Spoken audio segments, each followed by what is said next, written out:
નમસ્કાર મિત્રો, ભોજપુરીના ખૂબ જ પ્રખ્યાત અભિનેતા બ્રિજેશ ત્રિપાઠીનું હાર્ટ એટેક આવવાથી 72 વર્ષની વયે નિધન થયું છે।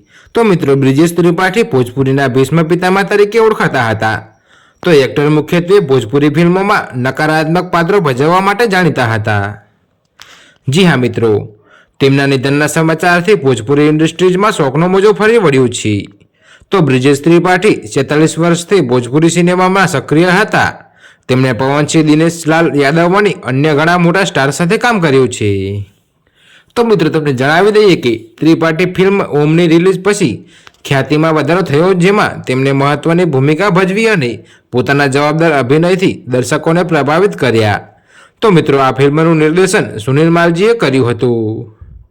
જી હા દોસ્તો, તો બ્રિજેશ ત્રિપાઠીએ બોલિવૂડની ઘણી ફિલ્મોમાં પણ કામ કર્યું છે।